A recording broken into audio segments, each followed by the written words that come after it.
नमस्कार, प्रणाम। आइए, आज का विषय क्या होगा? वाणी, बोली, स्पीच। ज्योतिष से क्या तालमेल है भाई? ज्योतिष क्या कहती है वाणी के बारे में, भाषा के बारे में, अभिव्यक्ति के बारे में वार्ता करेंगे। आज के ग्रहों को जान लिया जाए, क्या पोजीशन है। आज जो है वो है अंग्रेजी तारीख, सबको पता ही भाई, और 27 तारीख है, 27 दिसंबर है। हिंदी में आज पौष शुक्ल है। पौष शुक्ल सप्तमी तिथि है। सप्तमी को भद्रा तिथि कहते हैं। वो 1-11 तक था, अब लग गया होगा उस समय अष्टमी तिथि। अष्टमी जया तिथि होती, पर दिन शनिवार उसका अपोनेंट है, रिक्ता है। यानी अष्टमी शनि को कमजोर करेगा। शनि रिक्ता तिथि है, रिक्ता है, तो वो अष्टमी को कमजोर करेगा, तो चीजें न्यूट्रलाइज कही जाएंगी। चलिए आइए, उत्तरा भाद्रपद, पूर्वा भाद्रपद था 9 बजे तक, अब लग गया उत्तरा भाद्रपद। यानी चंद्रमा मीन राशि का है। उत्तरा भाद्रपद 26वां नक्षत्र है। आई बात, यानी चंद्रमा भी अपने अंतिम राशियों में चल रहा है, मीन में चल रहा है, और शनि भी सप्ताह का अंतिम दिन है, 7वां दिन है। व्यतिपात था। व्यतिपात कब तक है? सवेरे तक था, यानी दोपहर 12-22 तक था, फिर वरियान योग लग गया। खैर, कहने का तात्पर्य है कि सब कुछ मामला एक मिला जुला ही चल रहा है। बड़ा अच्छा नहीं कहेंगे, लेकिन वो प्रकृति का प्रकोप बढ़ता जा रहा है। ध्यान देकर चलना है, स्वास्थ्य का पूरा ध्यान रखना है, क्योंकि ये ऐसे परिवर्तन, ऐसे समीकरण किन पर असर डालते हैं? जो कमजोर हैं, वृद्ध लोग हैं, है बात, या जो मनोरोगी है, जिनका मन बड़ा कमजोर है, या जो अति संवेदनशील है। कि यह समीकरण निद्रा को बड़ा कमजोर कर देता है, अनिद्रा उत्पन्न कर देता है। तो जो मनोरोगी है ना, उनकी परेशानियां बढ़ जाती हैं। वो डिप्रेशन हो, ऑब्सेशन हो, एंजाइटी हो, पर्सनालिटी डिसऑर्डर हो, मैनिया हो, फोबिया हो, डिलूजन हो, इल्यूजन हो, जितनी बीमारियां थी कि प्रॉब्लम बढ़ जाते हैं। तो बड़ा ध्यान रखना है। आई बात नहीं, क्योंकि जो 9 नंबर है वो रिच है समय, सबसे रिच है 9 नंबर। जो सूर्य भी है, मंगल भी है, शनि भी है। आई बात। हाँ, उसका मतलब जो बृहस्पति है वो मिथुन में है, जो बुध नाम का ग्रह वो वृश्चिक में है। थोड़ा इन दोनों के बीच खंडाक्षरक संबंध है, जो हमारे ENT को और त्वचा को बड़ा प्रभावित करता है। दोनों का ध्यान रखना है, नाक कान गले का, त्वचा का। खैर, 29 को ये बुध भी यहाँ आ जाएगा। शनि चंद्रमा एक साथ है, आज भी कल भी रहेंगे। इन दोनों एक साथ होना अच्छा नहीं होता है बात। उसमें रात जो होती है ना, वो ज्यादा गहरी होती है बात। ओष बढ़ जाते हैं, रात्रि में दुर्घटनाएं बढ़ जाती हैं। अतः रात की यात्राओं से बचने की चेष्टा करें, यही राय। आइए, कुछ बातें और क्या दें। एक शब्द बार बार आता है ना, तमाम हमारे जातक मित्र पूछते रहते हैं कि साहब मेरी कुंडली में इष्टदेव कौन है, मेरी कुंडली का इष्टदेव कौन है। अब मेरी समझ में नहीं आता उन्हें उत्तर क्या दिया जाए। ज्योतिष एक ऐसा शास्त्र है, एक ऐसा विज्ञान है जो संपूर्ण सृष्टि का है, जो ब्रह्म विद्या है, जो किसी एक धर्म का नहीं, जो सभी धर्मों का है। आई बात। अतः इसमें कोई मैंने पार्ट ऑफ रिलीजन, मैंने धर्म के विषय पर कोई इष्टकाल नहीं होता, कोई इष्टदेव नहीं होता। आई बात। हाँ, ज्योतिष बार बार कहता है कि तो जो तुम्हारा इष्टदेव है वो 3 है। कहा कौन? पहला, अच्छा मनुष्य बनना, एक अच्छे मनुष्य की उपासना, मनुष्य बनने की चेष्टा, मनुष्य बनने की साधना, मानव धर्म का पालन करना, ये पहला इष्टदेव है, पहला प्रयास होता है। उसके बाद हमारे पर्सनालिटी के अलंकरण। अब जब पर्सनालिटी के अलंकरण की बात आती है तो एक बात और आती है। कौन सी बात आती है? उसका नाम है वाणी, भाषा। आज का वही विषय है। ये वाणी बहुत महत्वपूर्ण है जीवन में, बहुत महत्वपूर्ण भाषा है। भाषा से भाषा की गुणवत्ता, भाषा का रस, भाषा की गहराई, भाषा की संवेदनशीलता, भाषा में शब्दों का चयन, भावनाओं को छू लेने वाला, कितना ऊंचाई तक पहुंचा देता है मनुष्य को, उसके व्यक्तित्व को कितना ऊंचा कर देता है। हम सब भारतीय, पूरी दुनिया जानते हैं ना, एक नाम था लता मंगेशकर। अब वो नहीं हमारे बीच, जिसे हम सुर सम्राज्ञी भी कहा जाता, जिन्हें भारत रत्न का पुरस्कार भी मिल चुका है। तो अपने जीवन में एक दिन विद्यालय पढ़ने गई थी, पर ऐसी गला, ऐसी वाणी, ऐसी व्यक्ति, गले का ऐसा अलंकरण, मनो साक्षात सरस्वती का निवास उस गले में हो।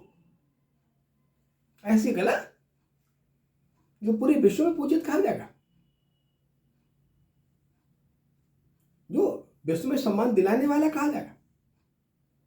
खैर, आइए, ये भाषा ज्योतिष के दायरे में क्या कहते हैं, किन से रूल होता है, किन राशियों से भाषा। वैसे तुम्हारे कवियों ने लिखा है ना, क्या लिखा है, भाषा क्या रोल होता है। कहा, बोली एक अमोल है, बोली एक अमोल है, जो कोई बोले जान, जो कोई बोले जान, ये तराजू तौल के तब मुख बाहर आने।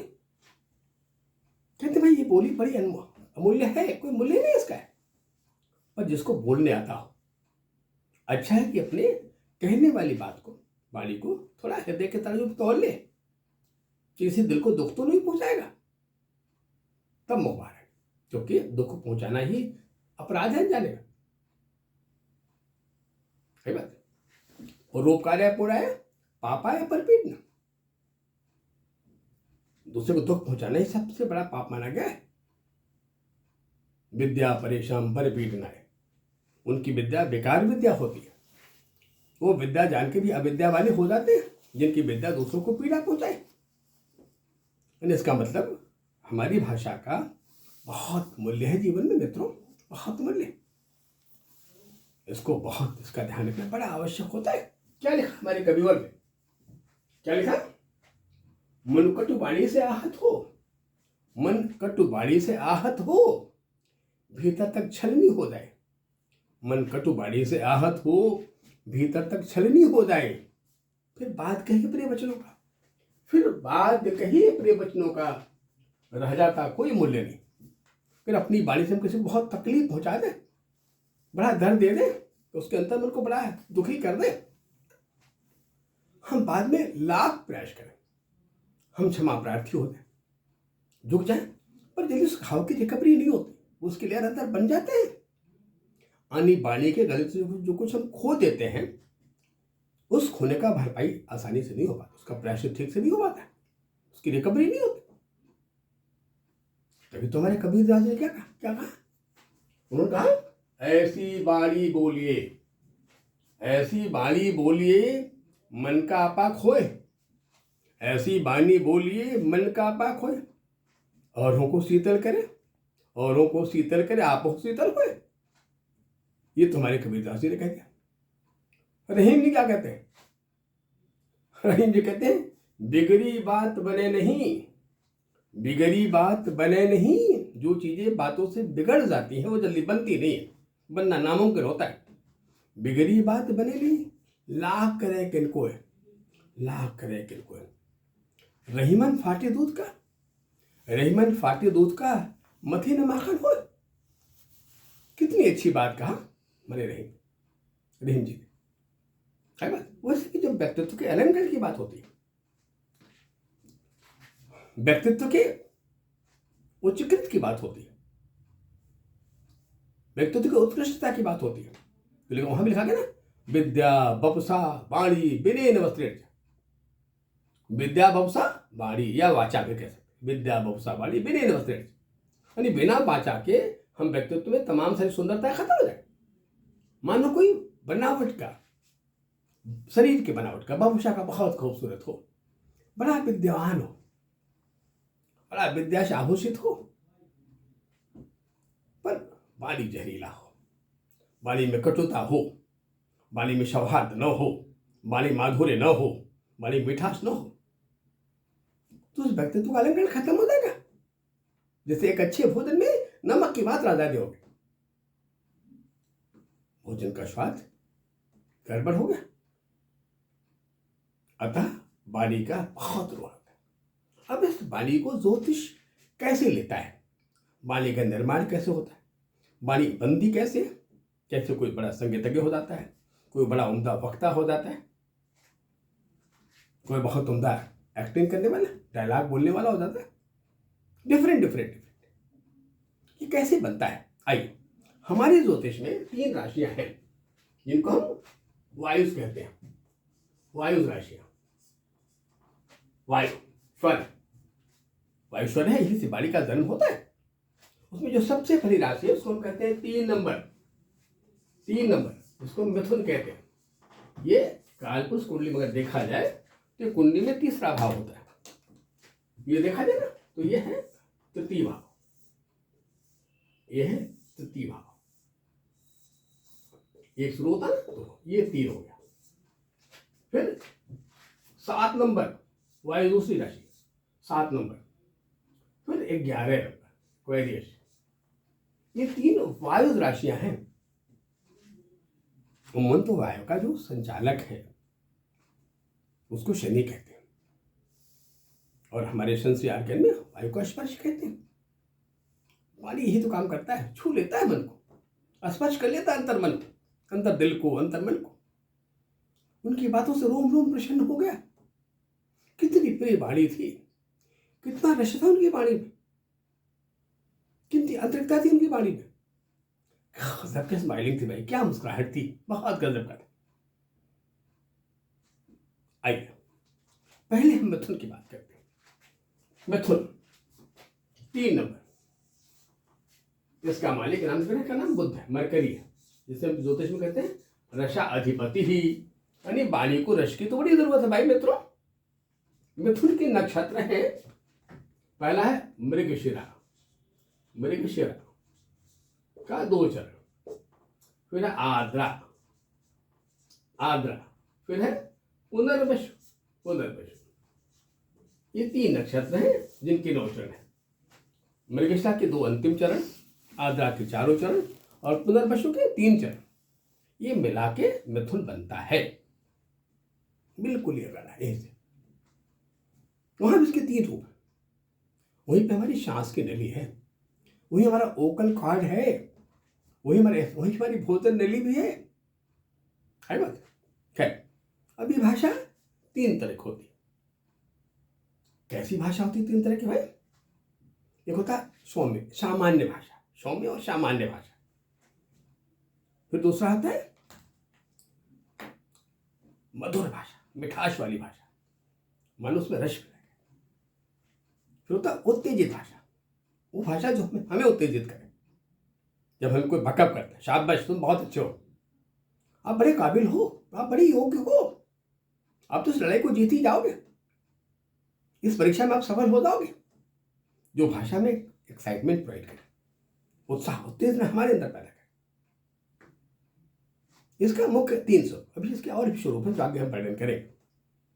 पहले मिथुन, उसका जो मध्य का नक्षत्र है मित्रों, उसको आर्द्रा कहते हैं।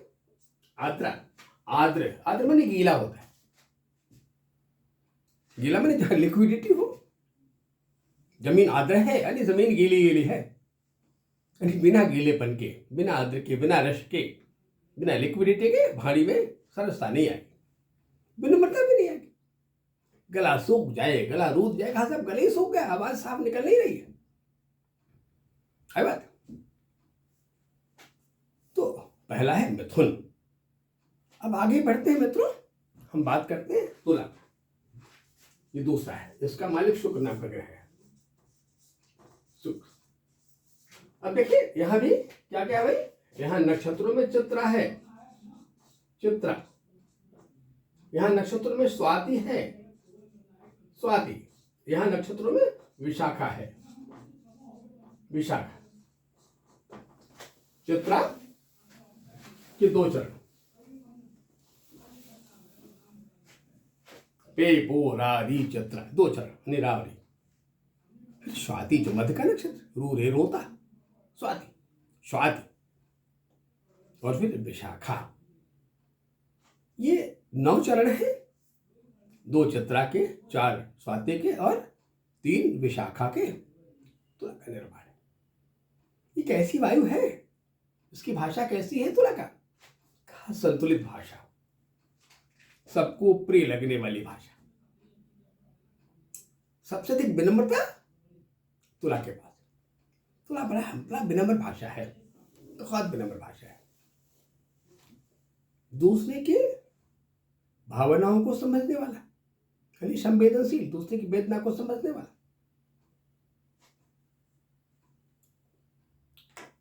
जहां इस नक्षत्र का प्रभाव होता है वाणी में, भाषा में, वहां वैसे लोग एक बड़े अच्छे, बड़ा उम्दा काउंसलर होते हैं।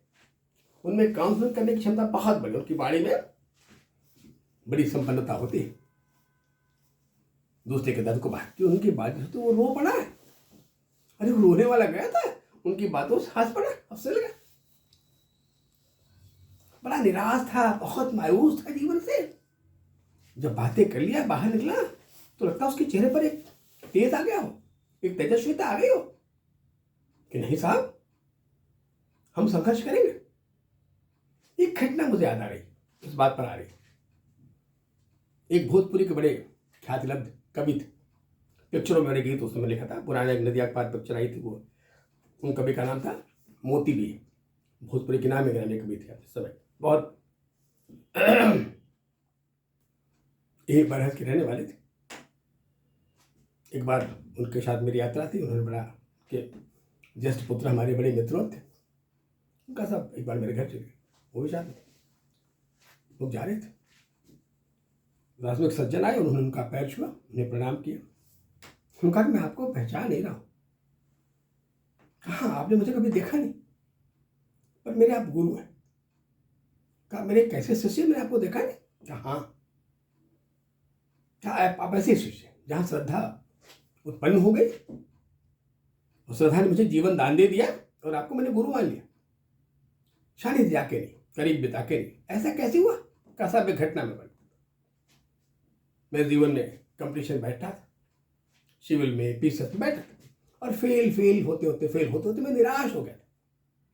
मैं वाराणसी में रह के तैयारी कर रहा था। मन में आया, मैं तो जीवन से बड़ा हताश हो चुका हूँ, इससे अच्छा मैं आत्मसात कर लूँ। फिर मैंने कैसे करूँ, कहा अर्धरात्रि में निकलते और किसी रेलगाड़ी के नीचे लेट जाते। वो निकल पड़े अपने घर से स्टेशन जाने के लिए। मध्यरात्रि का समय था, एक जगह बहुत सारे लाइट वाइट जल रही थी, बड़ी आवाज़ आ रही थी, बहुत तेज आवाज़ आ रही थी। उनका अभी रात थोड़ा और आगे बढ़ जाए, अभी कुछ लोग चलते फिर दिखाई दे रहे हैं। जब बिल्कुल रात्रि स्निग्ध होता है, बिल्कुल मध्य रात्रि आ जाए, तब मैं ये कार्य करूँगा। तब तक समय बिताने के लिए वहाँ चलता हूँ, देखता हूँ क्या हो रहा है भाई, कैसा जलसा है यहाँ, क्या हो रहा है। मन तो लगता नहीं था, कि मायूस मन को जलसा उससे अच्छा लगता नहीं, लेकिन वहाँ गया, जाके थोड़ी दूर खड़ा हो, देखे वहाँ आप कविता पाठ कर रहे थे, और आप जो कविता पढ़ रहे थे उसमें था कि तनी औरो दौरा हिरना पादरी में किनारा, छोड़ सबकर कहल सुनर आपन न सहारा, तनी औरो दौरा हिरना पादरी में किनारा। वो एक सेंटेंस है, तनी औरो दौरा हिरना पादरी में किनारा, वही मंत्र था, वही मेरा गुरु मंत्र था। शायद एक बार मैं भी हिम्मत कर लूं, एक बार और दौड़ लूं, शायद मुझे किनारा मिल जाए। इरादा बदल गया, जो आत्महत्या का सोच था, विचार था, तुरंत बदल गया। उस आपकी लाइन ने मुझे बता दिया, वही गुरु मंत्र था मेरे लिए। और शायद उस बार जब मैं बैठा तो मैं क्वालिफाई भी कर गया, और मैं सेल्स टैक्स डिपार्टमेंट में कमिश्नर हूँ। और वही गुरु मंत्र कि तनी औरो दौरा हिरना पादरी में किनारा। तो वो भाषा, वो कवित्व जिसमें ओज आ जाए और दूसरे को बड़ा प्रभावित कर ले, उसको तुला कहते हैं। हमारे शनि को बड़ा प्रिय राशि है तुला।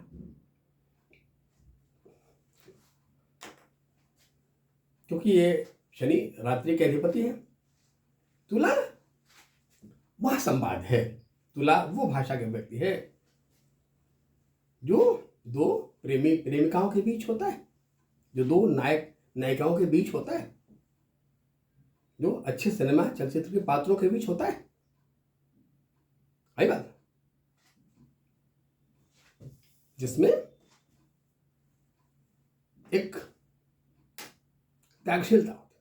वैसे ही प्यार प्रेम त्याग ही तो है। प्रेम में खोने तो पाना कहाँ होता प्रेम।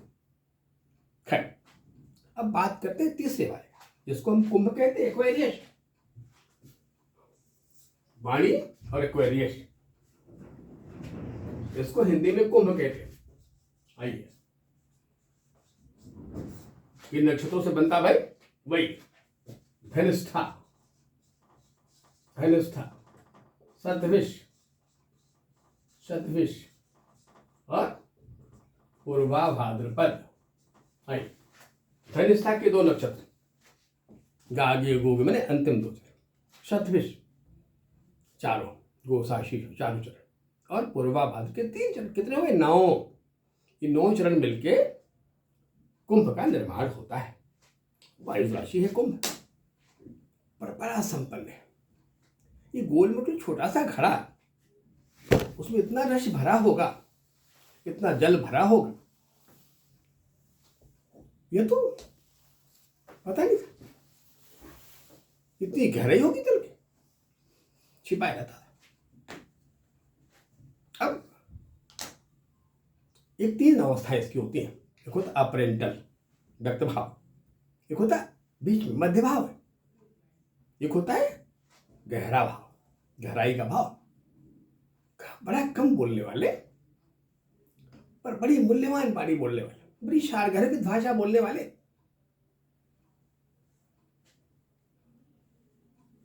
बड़े ज्ञानशील लेकिन बड़े अच्छे श्रोता, जिसकी भाषा में जीवन की बड़ी उन्नत शिक्षा छिपी हो, जिस भाषा में जीवन जीने की कला छिपी हो, जिस भाषा में जीवन का अमृत रस पाया जा रहा हो। शतभिष, शत मने 100, विष मने नक्षत्र, जिसमें 100 तारे पाए जाते या सैकड़ों तारे पाए जाते। बिल्कुल वैसी संकेत जैसे हमारे इस घड़े में न्यूरॉन्स, शास्त्रों कोई अनकाउंटेबल तरंग धैर्य। एक शब्द बोला, अरे बड़ा वो अर्थी शब्द, एक था अर्थ कही थी, बात बड़ा मूल्यवान। कभी लिख दिया कनक कनक के 100 गुनी मादकता अधिका है। क्या भाई कनक ही तो कहा क्या भाई, कहा धतूरा है, क्या नहीं, सोना है। बड़ा मुश्किल हो गई, शब्दों में लड़ाई हो गई। कनक कनक से 100 गुनी, मैंने एक कनक से दूसरा 100 गुना बड़ा हो गया। मादकता अधिका है, कितनी नशा है, बड़ा नशा है। मादकता अधिका है, वाह खाए पौराए नर, वाह पाए पौराए। इनको खा के पागल हो गए, इनको पाके पागल हो गए। जो पहला कनक वो क्या है? धतूरा। जो दूसरा कनक वो क्या है? धन, सोना, आर्थिक संपन्नता, सोना, कनक।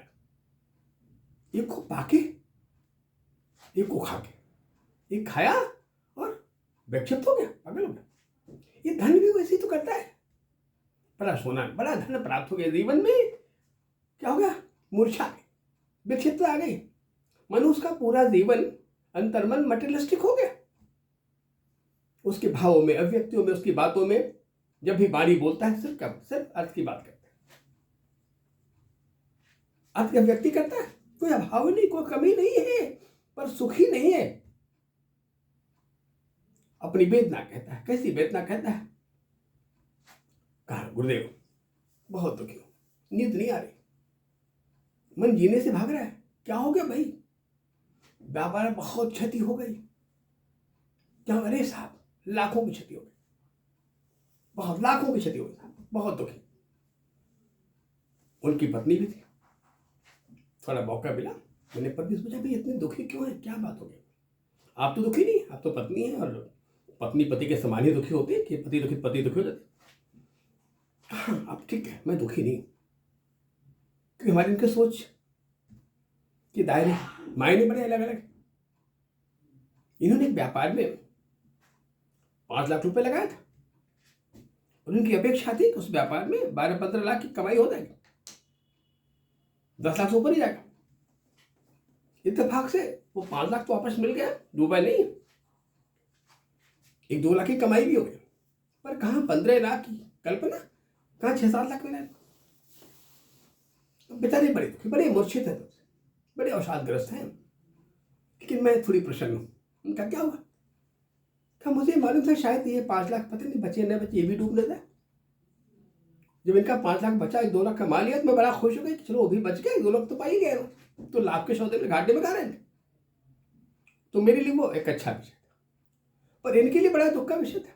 विषय एक, सोच कितनी डिफरेंट है आप, पॉजिटिव एंड नेगेटिव थिंकिंग। खैर, बात बाणी की हो रही थी, तो बाणी बहुत मूल्यवान है। बाणी हमारे व्यक्तित्व का सबसे प्रमुख अलंकरण है। समाज में पहचान स्थान देने में बाणी का बहुत रोल है। संबंधों की भूमिका में बाणी का बहुत रोल है। सबसे पहले बाणी का जो प्रश्न आता है वो आता है कि बोलने से पहले हमारी बाणी की प्रतिक्रिया हमारे साथ वाले लोगों पर कैसा होगा, एक क्षण सोच लें इसको। जब ये सोच लेंगे तो आप अपनी बाणी नहीं बोलेंगे। और लिखा भी है ना कि सत्यम ब्रूयात प्रियम ब्रूयात, न ब्रूयात सत्यम अप्रियम। सच बोले, सच बोलना बहुत आवश्यक है, लेकिन प्रिय बोले। न ब्रूयात सत्यम अप्रियम, सच की बातों पर अप्रिय हो नहीं बोली जाए, है बात। क्योंकि अगर अच्छाइयों में कोई ऐसा दुर्गुण आ गया, विद्वत में कैसे ऐसा कोई दोष आ गया, तो वो ग्राह्य नहीं होगा। ग्राह्य नहीं होगा, लिखा गया ना, दुर्जनों परिहर्तव्यो विद्या अलंकृतो, दुर्जनम परिहर्तव्यो विद्या अलंकृतो, मणिनाभूषितो सब कि मसून भयंकर है। बड़ा मूल्यवान मणि होता है जो नागमणि होता है, और उसका विष बड़ा भयंकर होता है, अतः परित्याग होता है। तो भैया ये सांप को रख लो, मणि मिल जाए, कहा नहीं भैया आपको मणि नहीं चाहिए, है बात। तो हमारी गुणवत्ता भले ही कम हो, पर हमारी भाषा में अतिरेक न हो, अहंकार न हो। क्रोध तो भाषा का सबसे बड़ा शत्रु है। क्रोध अपने प्रियजनों को भी परायजन बना देता है। क्रोध से भागते हैं लोग। अतः हम लोग संकल्प लें, मन में ठाने इस बात को लेकर कि हम अपने नहीं बोलेंगे, हम अपनी विनम्रता नहीं खोएंगे, हम किसी के अंतर्मन को ठोस चोट नहीं पहुंचाएंगे। इन भावों के साथ खैर आज की बात वहीं समाप्त करते हैं। अगले एपिसोड में और बातें करेंगे। तब तक के लिए नमस्कार, प्रणाम।